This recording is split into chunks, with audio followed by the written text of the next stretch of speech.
Now, if you look at Chelsea, they looked at some of the problems they had last season. They finished 10th last season. Very poor performance from a team like Chelsea. You spend a whole lot before the Club World Cup. During the Club World Cup, they signed João Pedro, they signed Liam Delap. They signed these guys and, thinking that they will do better. Positive energy before the season. But it went bad. 10th by the end of the season. But look at this. They signed a defender who is league proven. Maxence Lacroix. Lacroix from You see that? Crystal So they already Palace. have other defenders that can pair. Imagine a Maxence Lacroix with a Reece James. Already they've solved a little bit of the defensive issue. But Reece James is a fullback, not Yes, not a it depends. centre It now back. depends on Javi Alonso. If you want, he's known for the three at the back. Okay, Yeah, so they've that's true. solved. Let's say the defensive issues is solved. Now let's go to the midfield. He saw that there are lots of youngsters in the midfield. He needs more experience, and then he goes for Jordan Henderson, and then he goes for Jordan Henderson. Very perfect one there. But I would have preferred Granit Xhaka because he has worked with him, but he's still. Well, I think their age range Yes, is it's still close, yeah. Yes. Because So, I think you just have to consider that too. Yes. If you bring in an old gun, there's a limit to how you can play him. Yes. So I think that midfield, there's a little bit of light in the midfield. So you see in every part of the team where they have issues, loopholes, they're trying to fix that part where there are problems. The defense sorted, the midfield a little bit sorted, and then the attacking line. You have only João Pedro having 21 goals and assists last season.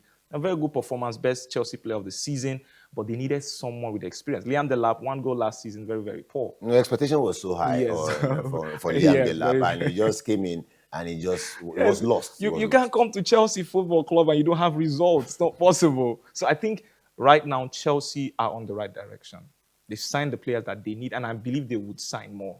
And I think they're on the right direction. So I think a new one breaking Gumares to Arsenal. I think that deal is almost done. sorted. Yes. So how do you rate that signing? It's a very good signing for Arsenal, right? If you watch, Arsenal didn't make so much move. They had Solis to Arsenal, and then Bruno Guimaraes. Yeah, just a little bit of touches in the team. I think they are good. So think if I should ask you now, Yeah. with what the market has looked like so far, Yeah. judging by the market, the transfers now, Yeah. which do you see Arsenal contending for that honor again next season? Yes. Arsenal are still contenders for that title next season. Yeah, so they have the team, they have what it takes. They just needed a touch, and that's Bruno Guimaraes in that midfield. Excluding Saliba, I think they should sign a replacement possibly for Saliba because yes, he's injured. I was going to get into that because of his back injury. Yeah. So if you are in the position of a scout now, so if Arsenal wants to replace someone like Saliba, Yeah. who fits into that shoe? If you scan around Europe, Saliba plays alongside Gabriel, Yeah. right? So I don't know, but It's a hard pick. the players that I would pick I'm not sure the clubs will release them. The likes of Kobasi, of Barcelona. Yeah, so I think, but it's very hard to get a replacement for Saliba. I understand how you feel because I know there's a way the combination, the Saliba Gabriel thing yeah, works. you get it. So Saliba, very, very good player.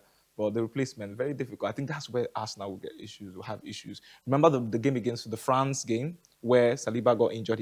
Immediately they brought another defender. You saw that the gap defense was there. so porous. No, everyone knows that Saliba is a dependable defender. Yes. But injury happens and we have to move. Yeah, we have to. All right, so let's just hope Arsenal can get their acts together before the beginning of the new season. Because of our time, let's do a bit of boxing now. We were saying something earlier, so let's conclude what we started about Anthony Joshua. Now the fight has come, it has gone. Albanian fighter Christian Prenga, a knockout fight. Fabulous from Anthony Joshua. The Niger blood was really obvious. We saw it. Now, were you impressed?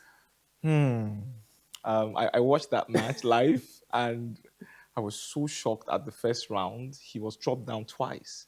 I was like, this guy can't get through this. I'm not sure. I was shocked. I was impressed. But sincerely, I will tell you that Anthony Joshua needs to work. If he wants to face Tyson Fury, he has to work.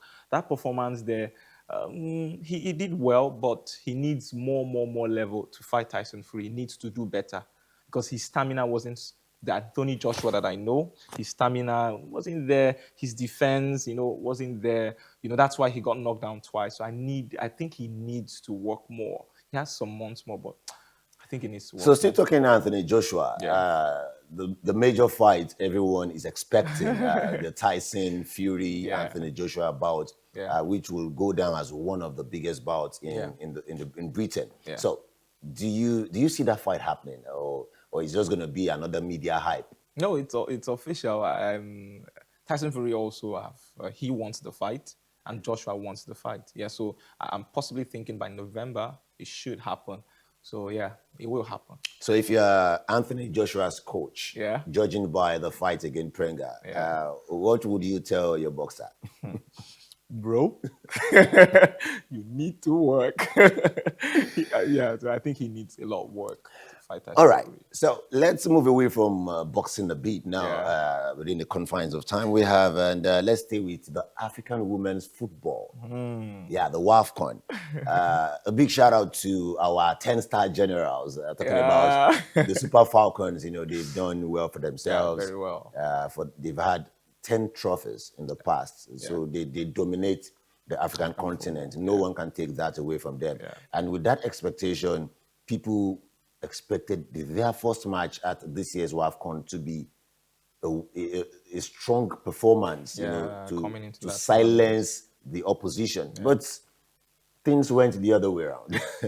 Oh my God. Super Falcons of Nigeria against Malawi. 3-2 defeat. Malawi won that one hands down. In fact, it was the Falcons trying to play catch back, and it was just too late. That for their opening match. And let's stay on that first. Okay. What do you how did that happen? Oh, that match was I was speaking with a friend, and I was saying that match, you cannot give all the flowers to Nigeria. Malawi are debutants in the African Cup of Nations, the Women's African Cup of Nations. And just like Cape Verde, you saw what Cape Verde did, right? The World Cup. So when you have debutants coming into a tournament for the first time, they don't respect. Yeah, and they have this underdog, energy. Oh, I'm playing the defending champions. Oh, I can beat them. I can prove a point. Yeah, if I don't beat them, everyone expects that I should lose. So I have nothing to lose, right? And if you look at the events that happened before, the Nigerian team, the Super Falcons team, did not have enough friendlies. I think 5 days to the opening match, they played Tanzania. What if you had injuries? Very bad. Number 2, they had issues with theft in the hotel. You heard of theft and, stealing some money. Personal effects. Psychologically, it's going to affect the players. And some players came in late. So let's even accept all of that. From the coach now, Madugu. How do you rate his performance? Because some critics have been hard on the Super Falcons coach, Madugu, saying he's not tactical enough to take us to the next level, that we should be doing better. Because I think by now, our focus should have even shifted away from dominating Africa to dominating the world. But if we are still struggling with a country like Malawi, so what are your expectations from the next match as an observer, as a fan of the game? Looking at the tactics from Madugu. Okay, so if you look at the last match, you saw a lot of defensive errors. 2 goalkeeper mistakes, one mistake coming from the defensive line. You see the offside trap wasn't kept so well. They thought it was an offside, and then the goalkeeper came out, and then that goal went in. So I think it was a loss of concentration from the team. You watch the World Cup, when you lose a little bit of concentration. Portugal against Spain, you saw that 9 minutes. So there needs to be concentration. I think the team they can do it. The next match against Zambia, it's going to be a tough one. Zambia beat Egypt 6-0. Woo! So it's going to be a tough one. I believe they can do it. I believe.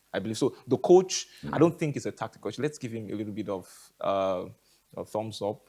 I believe he's going to come back strong. Okay, because Morocco, South Africa, Zambia, Senegal, they all won their opening match. They've made their different statements telling you they are here for business. So we just can hope now that the Super Falcons... No, they will. They will. It's going to be tough, but they will. So let's see how it works. Will the Super Falcons of Nigeria get the 11th trophy or not? Well, time will tell.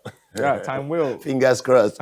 All right, so let's move now to the Commonwealth Games. Some encouraging news from the Commonwealth Games. You know, Team Nigeria enjoying a strong campaign. You can't take that away, you know, making us proud. Even though yesterday I felt a bit bad with Toby Amuson clinching a bronze. Like, what? I saw the news. I was like, what? Bronze? You know, yeah. But let's look at it now. I don't want us to, you know, go for individuals now because definitely we have a lot of people. We have a lot of people representing Nigeria at the Commonwealth Games in Glasgow, Scotland. But as a contingent in general now, Team Nigeria sitting the 5th position on the table at the Commonwealth Games. I think behind a country like Australia, Canada, England, and I think Scotland. Yeah. So Nigeria sitting in 5th. And our brothers in South Africa, they are in 6th, you know, following us closely. And so far, 14 medals, 7 golds, 5 silver, and 2 bronze. How do you rate our performance? You know, we've had, you know, people's standout performers like Chukwuebuka Inekwechi, happy for the young man. He got his Commonwealth gold in shot put. He has been trying to get that. He's also always a bit close. And I think eventually he got it. Koinsola Ajayi also tried so much to get that gold, but, you know, it never came. He was close to it. He got silver there for the men's 100 meters.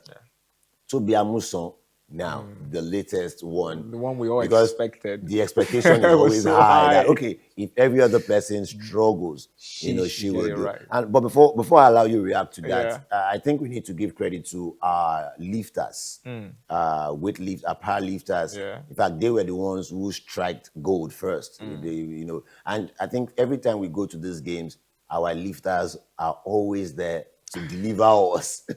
In fact, let me just say, literally, they carry us on their shoulder. So, coming back to Toby Amuson now, and she said she had injury trying to do that race. So, what do you, in your own view, do you think she lived up to expectation in that race? I would say that, you know, like you said, the expectation was so high for Toby Amuson. You know, being an athlete like her, you know, the expectation is so high. You need to make sure that you set a record before. You have to make sure that you beat that record or get close to that record. So I would take it that for the injury, right? And, you know, athletes, if you listen to Saliba, going back to football, he said he had that injury before the World Cup.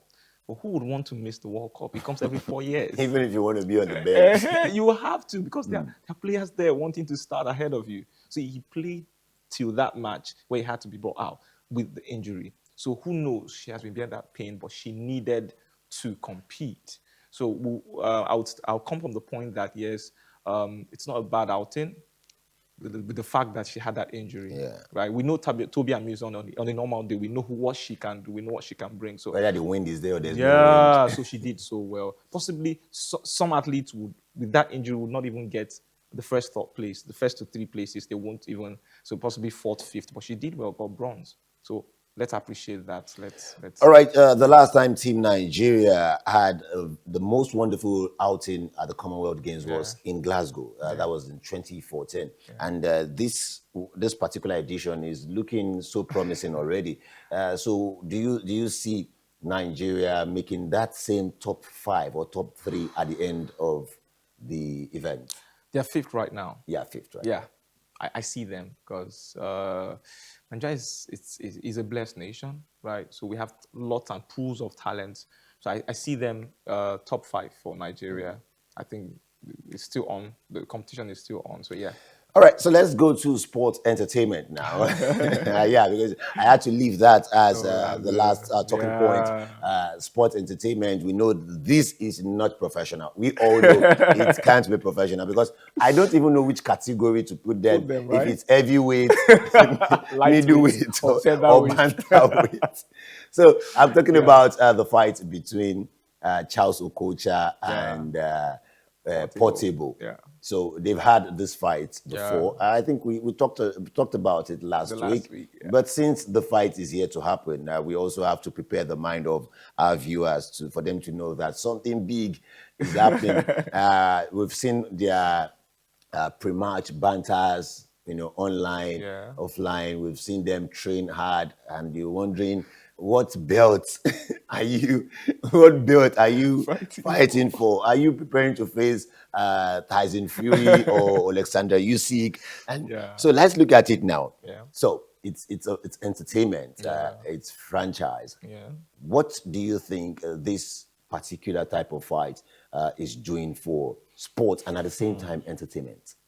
Yeah, you know, the match I think has been really, really the game. The boxing game has not really been in the limelight for some time now, and yes, to be specific, Nigeria, right? But boxing entertainment, boxing as an entertainment sport, I think it's bringing back boxing into limelight, right? So the first thing is to have visibility first before you see that, or possibly we could do more, could have more leaps. So I think the boxing as an entertainment, what we're doing now, what Portable is doing, what the likes of the entertainers are doing, are bringing boxing back to the limelight, right? So regardless of whether they are preparing for A heavyweight or belt. featherweight, it's bringing boxing as a sport back to the limelight. Let people see that boxing exists in Nigeria and also in Africa. So I think it's a good one. It's going to be a good one, a good note for boxing as a sport with this strategy, boxing as an entertainment So sport. do you see more entertainers participating? Yeah, It could just be me and you someday. yeah, who knows? We can't say. Yeah, when there's money with Yeah, it. well, if we have sponsors, we do it. Why not? Why Yeah, not? we can. Just give us the money. And all right, thank you so much, Thank Sebastian you and so much. Saliu, for joining Thank you so this much. It's a morning. pleasure. Yeah, so we've been able to look at it from the WAFCON to the Commonwealth Games to the big one coming between Charles Okocha and Portable. And to the victory Anthony Joshua had beating that man, Prenga, the Albanian heavyweight. It's all we have for you this morning on Bumper Sports. Do join us again next week for this particular one. All right, and that's all on the News on Breakfast Express this morning. Please follow us on all our social media platforms. On Facebook, it's at MITV Plus. On Instagram, TikTok, and X, it's at MITV Plus_NG. You can also catch our programs live on YouTube at MITV Plus_NG. Don't forget to like and subscribe. Now I hand you over to Tomu and Okpe for in-depth stories this morning. I am Shegun Akinola. Have a beautiful morning.